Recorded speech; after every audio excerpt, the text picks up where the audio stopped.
네, 안녕하세요. 마경원입니다. 오늘은 골드, 금 얘기 좀 하고자 합니다. 현재 골드를 보유하고 있거나 또는 골드를 신규로 이제 투자하고자 하는 분들한테 참고될 만한 영상이오니 가능한 끝까지 시청하여 주시면 고맙겠습니다. 네, 오늘은 제가 이 자료에는 이제 시티은행 자료와 그리고 주요 투자은행 자료들을 종합적으로 제가 나름 분석해서 여러분들이 좀 꼭 필요한 내용만 좀 추려서 가져왔다는 거 말씀드리고 본 영상을 시작하도록 하겠습니다. 자, 최근에 이제 시티은행에서 나온 레포트가 현재 골드 시장에 대해 좀 정확하게 이해할 수 있게 힌트를 주는 내용인 것 같습니다. 일단은 보면은요, 일단 먼저 현재 골드는 시간의 축에 놓고 좀 해석을 할 필요가 있을 것 같다. 뭐냐면은 골드는 단기적인 어떤 상황과 장기적 전망 상황에 따라서 조금 금의 역할이 좀 바뀐다라고 보시면 될 것 같고요. 이 내용은 좀 뒤에 자세히 말씀드릴 거고, 두 번째는 자금 흐름. 뭐냐면은 현재 자금 흐름이 이제 3월 전쟁 터지고 현재까지는 약간 영어로 딜레버리징, 즉 지금 이제 갖고 있는 걸 좀 매도를 해서 현금화시키는 작업의 상황이고요. 그게 그래서 유동성을 만드는 현재 상황이고, 반면에 이제 향후에는 이게 딜레버리징에서 리얼로케이션, 다시 금을 보유하는 어떤 이런 자금의 흐름으로 바뀔 거라고 보고 있습니다. 그래서 현재 시장을 볼 때 최근에 장이 좀 약세로 보이는 거는 딜레버리징으로 인해서 매도 후에 이제 빠졌는데, 이후에는 다시 해지 목적으로 재매수를 할 거라고 판단하는 거고요. 세 번째로는 지금 골드 가격이 약간 비대칭 구조라고 설명을 하고 있습니다. 비대칭 구조라 하면 보통 어떻습니까? 원래 이렇게 하락하는, 예를 들면 10% 하락하고 10% 상승한다 하면 이게 대칭이잖아요, 그죠? 그래서 10% 하락하고 10% 상승하면 대칭인데, 보통 대다수의 자산은 이렇게 대칭의 구조입니다. 그죠? 그런데 사실 투자하기 좋은 자산은 어떤 거냐면은 비대칭인 게 좋은 투자 대상 자산이죠. 즉 뭐냐면 내가 투자한 이후에 하락폭은 제한적인 반면에 업사이드 포텐셜은 많이 열려 있는 게 좋은 투자 대상 자산인데, 그걸 이제 비대칭 구조이고, 그런데 지금 현재 골드가 비대칭 구조이다 라고 이제 판단하고 있습니다.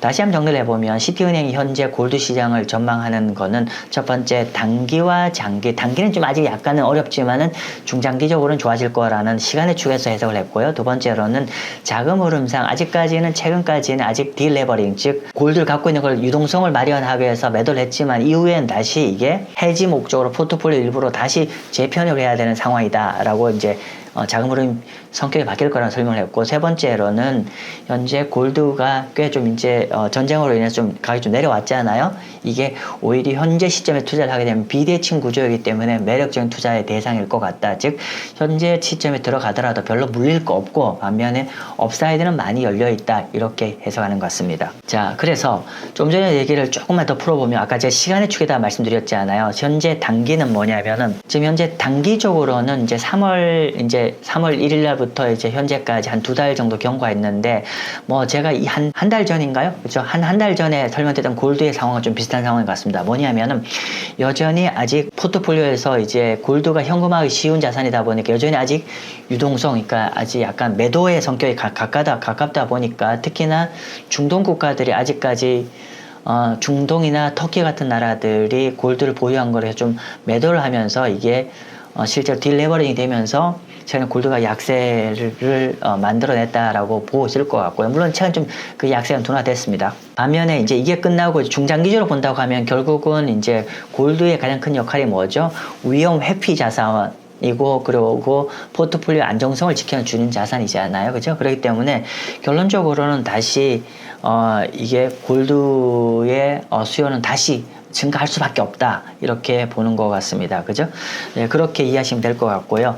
두 번째로 현재 골드가 주식에 비해서 아직 크게 반등을 못하고 있잖아요. 전쟁이 아직 주식 같은 경우는 아직 크게 전쟁이 끝나지 않았으면 불구하고 주식은 이미 많이 반등을 했는데, 골드는 초기에는 골드 가격과 주가 같이 올라가다가 최근엔 골드 가격이 못 올라가고 있어요. 그러면 골드 가격이 최근에 왜 다른 자산에 대비해서 이렇게 가격이 아직 크게 반등을 못하고 아직 좀 약세를 지키고 있는지에 대한 설명은 물론 여러 가지로 말씀드리겠는데, 저는 이제 그냥 가장 하나만 얘기를 해보라라고 하면 저는 실질 금리를 갖고 설명합니다. 즉 뭐냐면, 제가 이전 동영상에도 말씀드렸지만은 골드 가격이 올라가기 위해서는 실질 금리가 하락을 하게 되면 골드 가격이 올라가게 되고요. 반면 실질 금리 올라가게 되면 골드 가격이 약세를 띱니다. 즉 실질 금리와 골드 가격은 반비례 관계입니다. 그죠? 자, 한번 볼게요. 지금 보면은 우리가 요번에 그러니까 여기가 위에 흰 색깔이 미국의 10년 국채 실질 금리이고요. 그리고 여기 약간 옅은 파란 색깔이 골드 가격이라고 보시면 됩니다. 자, 그런데 연초 이후에 골드 가격이 이렇게 계속 올랐었죠. 그죠? 여러분 잘 안 보이실 것 같기도 한데 골드 가격이 이렇게 쭉 올랐죠. 오르는 동안에 미국의 국채 실질 금리는 이렇게 해서 좀 하향을 띄웠습니다. 즉 실질 금리가 내려가면서 골드 가격이 많이 올랐고 또 전쟁이 발발하면서 이 하락하던 미국의 실질 금리가 오히려 금리가 이렇게 다시 재차 한 3월 말까지 실질금리가 계속 올라갔죠. 실질 올라가는 동안에 골드 가격은 이렇게 급락을 했습니다. 이렇게 급락을 했었고요.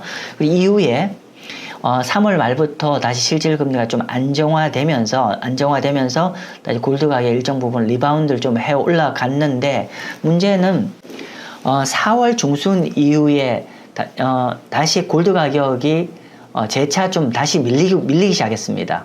그죠? 주식 같은 경우는 이렇게 올라와다가 계속 쭉 올라간 반면에 골드 가격은 오히려 최근에 반등을 하다가 다시 골드 가격이 밀렸는데 이 밀린 이유는 뭐냐면은 방금 말씀드린 실질금리 때문이다라고 보시면 될 것 같습니다. 지금 뭐냐 보시면은요. 만약 골드 가격이 이렇게 계속 올라가려고 하면 실질금리가 쭉 더 내려가야 되는데 어떻게 돼요? 이렇게 골드 가격이 정점 찍고 다시 재차 밀리는 거는 실질금리가 쭉 내려가다가 최근에 다시 상승세로 좀 돌아섰기 때문에 그렇다라고 보시면 될 것 같습니다. 그래서 골드 가격이 좀 회복하다 다시 좀 밀려고 다시 회복 못 올라가는 이유는 최근에 인플레이션 우려감이라든지 뭐 이런 것 때문에 미국의 명목금리가 크게 올라가면서 미국의 실질금리도 같이 올라가다 보니까 골드 가격이 반등을 못하고 지금 좀 약세를 띠고 있다라고 보시면 될 것 같고요. 그러면 골드 가격이 언제부터 본격적으로 올라갈 것 같냐라고 했을 때 이미 제가 답을 드렸습니다. 실질금리가 최근 상승하던 게 다시 재차 실질금리가 하락으로 전환하면은 골드는 구조적으로 상승하게 될 거다. 이렇게 이해하시면 될 것 같습니다. 조금 더 구체적으로 3월 달에 전쟁 터져서 골드와 주식이 같이 밀렸는데 현재는 같이 반등을 하다가 4월 달부터는 주식만 올라가고 골드는 여기 가다가 약간 더 밀리고 있는데 그럼 왜 주식 대비 골드가 이렇게 상대적으로 뒤쳐졌을까라고 봤을 때 한 4가지 정도입니다. 4가지 정도인데 제가 이제 아까 좀 전에 말씀드렸던 얘기가 동일한 얘기입니다. 첫 번째는 아까 말씀드린 대로 실질금리가 최근에 리바운드를 해서 그렇습니다. 즉 실질금리가 리바운드를 했다 하면은 아까 말씀드린 대로 반비례 관계잖아요. 즉 실질금리가 올라가게 되면 골드 가격이 하락한다. 왜 하락하니? 골드의 가장 큰 단점은 뭐냐면은 이자가 안 나오잖아요. 그렇죠? 이자가 안 나오기 때문에 사실은 그만큼 실질금리가 올라간다는 건 기회비용이 그만큼 증가한다는 측면입니다. 그렇기 때문에 실질금리 상승은 골드 가격에 부정적이다라고 판단하는데 현재 그렇게 미국의 명목금리 올라가면서 실질금리도 같이 올라가면서 현재 그런 상황이기 때문에 첫 번째 요인일 거고요. 두 번째로 이거 맞물리는 얘기인데 미 연준이 금리 인하 기대감이 좀 더 후퇴를 했잖아요. 한때는 2차례까지 금년 말까지 인하를 하려고 했던 게 이게 좀 후퇴를 하면서 금년에 못하거나 한 차례 정도 금리 인한다라고 후퇴를 했는데 결국 이렇게 연준이 현재 높은 금리로 장기간 동결을 한다는 게 결국은 이게 상대적으로 명목금리를 또 자극하게 되는 요인이고 그렇게 해서 결국은 이제 연준 금리 인하 기대 후퇴감도 최근에 골드 가격이 좀 약세를 띠는 요인이다. 그러면 이걸 다시 얘기하면 언제 골드가 올라갈 거냐면은 연준 금리를 인하하게 다시 재개가 되면 골드가 올라간다 이렇게 이해하시면 됩니다. 방금 제가 4월 달에 못 올라갔던 요인들을 역으로 되면은 골드 가격은 구조적으로 올라가는 구조이다라고 보시면 될 것 같고요. 세 번째로는 지금 이번 전쟁이 지금 이란 전쟁이 약간 안전자산의 공식을 약간 흔들었잖아요. 뭐냐면은 원래는 이제 지정학적 리스크가 발생을 하게 되면 골드 가격이 올라간다라고 했는데 그죠? 원래는 그렇잖아. 원래 그렇게 되는데 이번 같은 경우는 지정학적 불확실성이 터졌음에 불구하고 오히려 골드 가격이 하락한 이유가 뭐냐면 이벤트가 발생한 게 중동이라는 거죠. 중동에서 터졌기 때문에 중동 국가는 결국은 석유를 전 세계 지배를 하고 있기 때문에 이 석유가를 촉발을 하게 되는 거고 이 석유가는 다시 물가를 자극하게 되고 금리를 자극하게 되고 그러다 보니까 이게 작동이 되지 않았다라고 보면 될 것 같습니다. 자, 그럼 다시 여기 또 힌트 있죠? 그럼 중동 문제 해결되면 골드 가격이 다시 간다. 이렇게 이해할 수도 있는 거고, 그죠? 그리고 네 번째로는 최근에 주식이 좀 사상 최고치를 찍다 보니까 상대적으로 위험 자산이라고 해야 되나요? 투자 자산 안에서 골드보다는 주식의 선호가 더 커졌기 때문에 그렇습니다. 그죠? 그런데 주식이 영원히 갈 수 없잖아요. 그죠? 그러면 일정 부분 주식 꽉 찬 느낌이고 그리고 좀 약간은 이게 주식 위험을 좀 해칭을 걸어야겠다 싶으면 다시 골드 사잖아요. 그죠? 그렇기 때문에 이런 상황 때문에 지난 4월 달에 골드 가격이 좀 약세를 띄었는데 요 현재 네 가지 언급드렸던 상황이 어떻게 해소되거나 반전이 되면 골드 가격은 다시 올라갈 거다. 이렇게 보시면 될 것 같습니다. 자, 그래서 바로 결론 말씀 여쭙겠습니다. 아까도 최근에 이번 달에 지난 4월 달에 주식에 비례해서 골드 가격이 못 올라가고 약세를 띄웠던 요인이 아까 네 가지를 말씀드렸고 그 네 가지 요인은 결국은 시간이 지나면은 반대로 돌아가게 되고요. 반대로 돌아갔을 때는 골드 가격이 추세적으로 올라갈 수밖에 없고 그리고 현재 시점에 골드를 투자하는 게 그렇게 나쁜 게 아니라 뭐냐면 하방은 현재 시점 들어가더라도 하방의 리스크는 제한되어 있는 반면에 아까 말씀드린 대로 상방은 굉장히 많이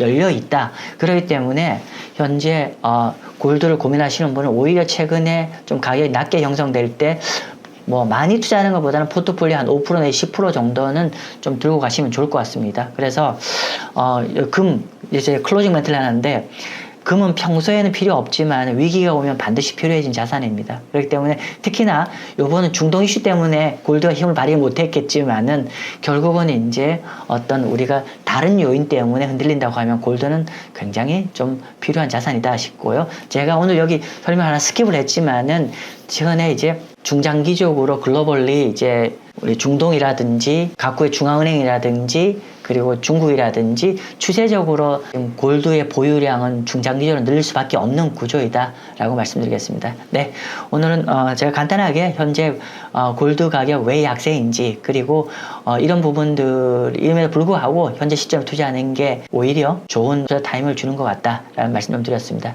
네, 감사합니다.